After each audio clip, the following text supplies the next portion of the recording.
Gente, quero chamar aqui o meu companheiro Homerson. Opa! E meu compadre Zezinho da Ailton.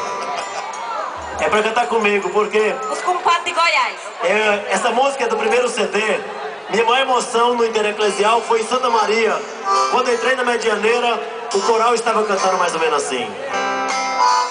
Pessoal, bota o som no violão da Raquel, dos nossos violões, por favor.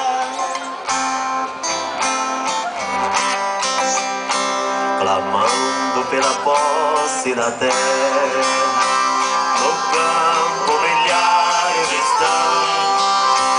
Esse grito está incomodando a quem sempre viveu da exploração. O que posso fazer?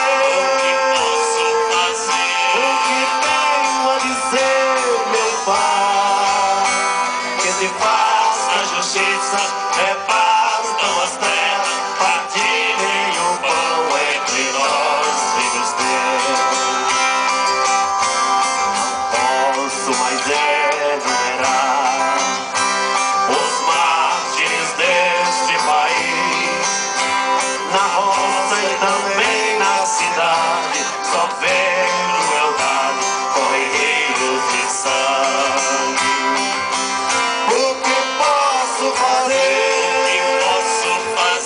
O que tenho a dizer, meu pai? Que se faça justiça, repartam as terras, partilhem o pão entre nós, filhos teus. A quem serve a lei e o poder, a polícia e a Constituição, assassinam sem piedade, permanecem impunes nesta nação. Cantem comigo! O que posso fazer? O que tenho a dizer, meu pai? Que se faça justiça, repartam as terras, partilhem o pão entre nós, filhos teus. Vamos caminhando! Passo a passo fazemos caminho, sempre em busca de organização.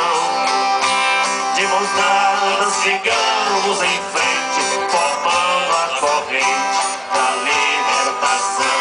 Tem as mãos! O que posso fazer? O que tenho a dizer, meu pai?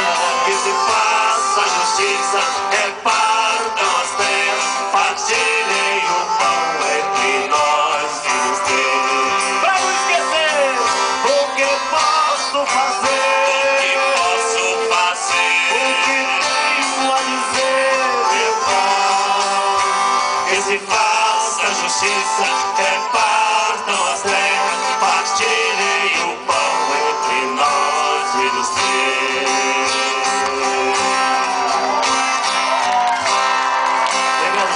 Valeu, vão chegando. Quem tiver um tempinho, vamos encerrar isso bonito como a gente começou. Não é, gente? Porque tudo isso que nós estamos fazendo de arte e vida pela Pagel, vem pra cá, vocês que estão, meus amigos de Itaguari com os instrumentos, vão ficar tudo juntinho, bem bonitinho aqui, ok?